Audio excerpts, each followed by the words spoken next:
One of our largest sponsors is this gentleman because he donates his time and his passion. Lawrence Husick. Those who do not know Lawrence, he's an amazing individual. He's an innovator.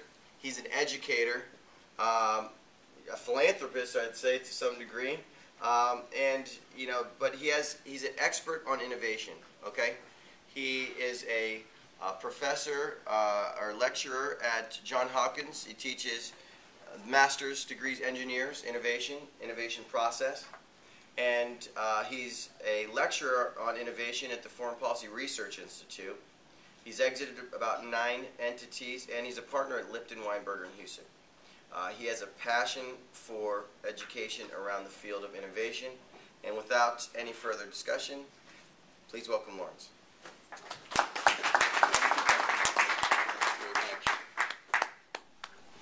Good morning, everyone. Good morning. Good morning. Thank you. Oh, that's better.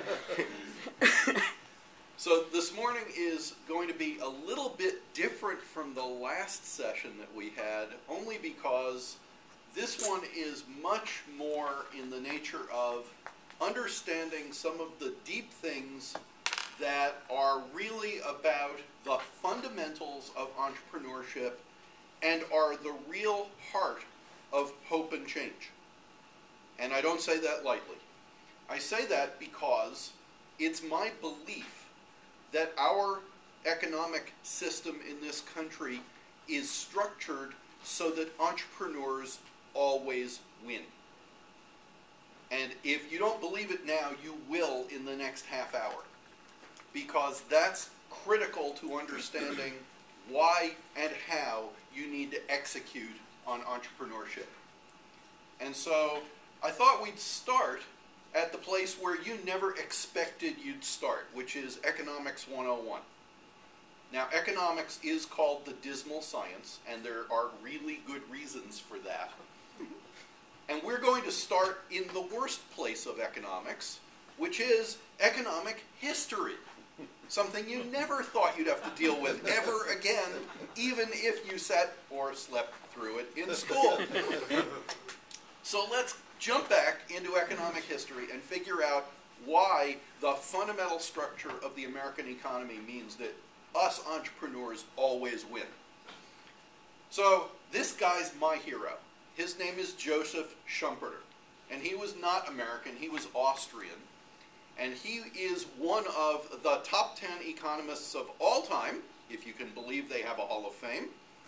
Can you imagine being nominated to that one? Anyway, he was the guy who first defined the term entrepreneur.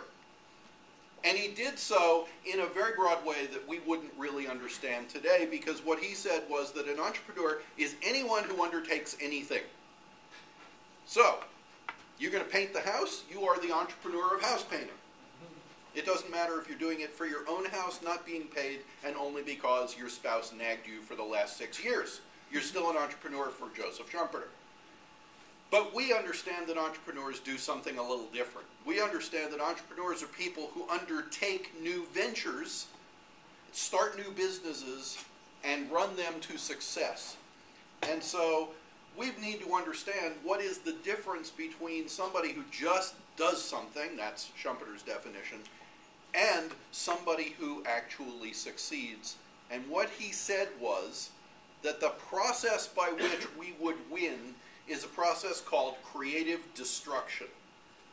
Now, that may sound like a contradiction in terms, kind of like Army intelligence. But creative destruction is the thing that we all need to understand at root in order to understand why this economy works for us so well. Even in down economies, and I'm going to tell you, especially in down economies, creative destruction works really well for entrepreneurs. And so, creative destruction came from Schumpeter's 1942 book, where he tried to understand why the capitalist system in the United States and in Western Europe was beating the pants off the Soviet communist system. Because everything that people had read, every economist that had studied things, looked at communism and socialism and said, wait a minute, if everybody is pulling together, if everybody's working toward the same end and they're not competing and wasting resources, the socialists and communists ought to be doing better. Every theory said so. So why, oh why, is it pretty clear, especially in the depths of World War II, that the arsenal of democracy was not the great might of the Soviet Union, it was the little United States, which didn't want to get into the war and didn't really want to talk to Europe and really didn't care very much, and yet, look what we were producing. In a period of 13 months following Pearl Harbor, we completely ripped up the playbook, retooled our economy, and went to a war footing that had never been seen before. Now think about it. We were able to start building warships in 9 months. Right? We can't even have a discussion about a warship today in 9 years.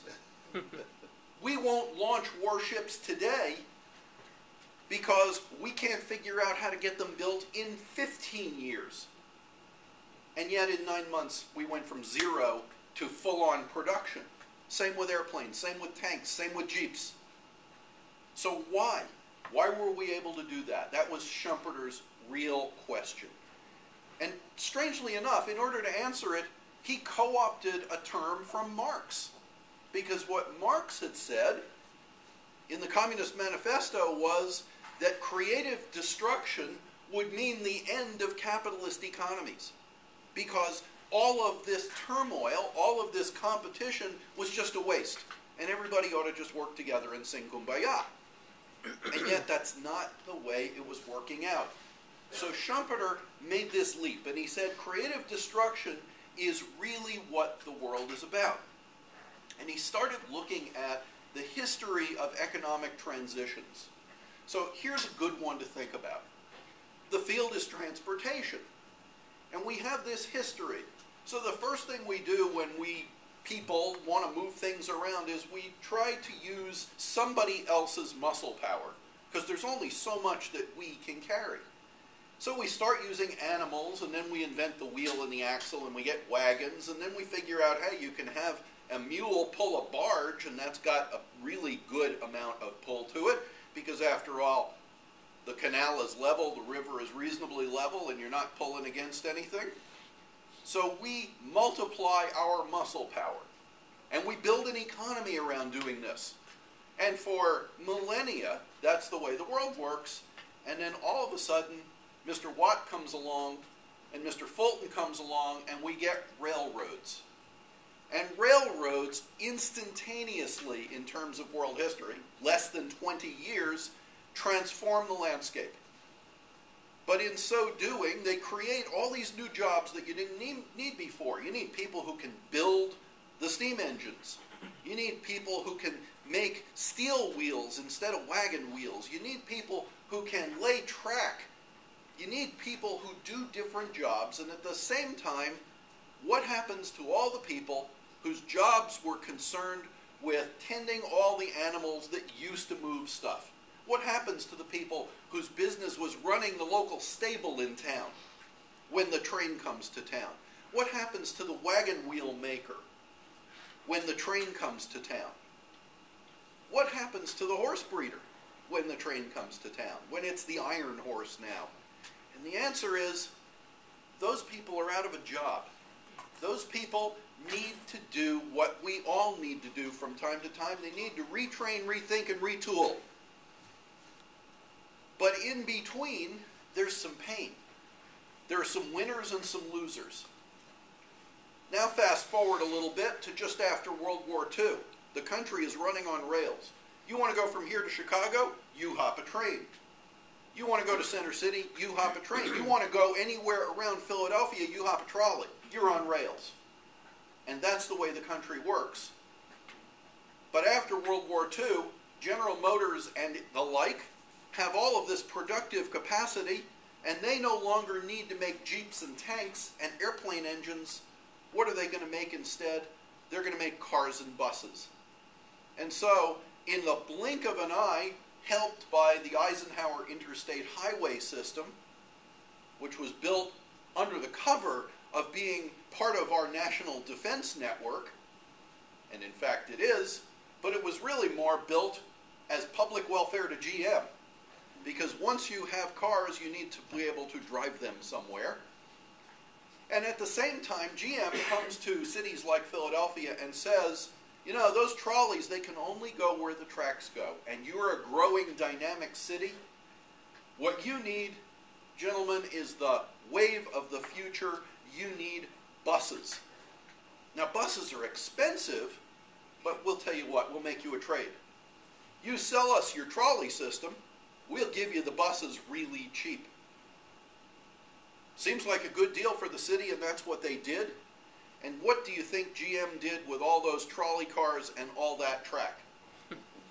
Well, ever heard the term business model lock-in?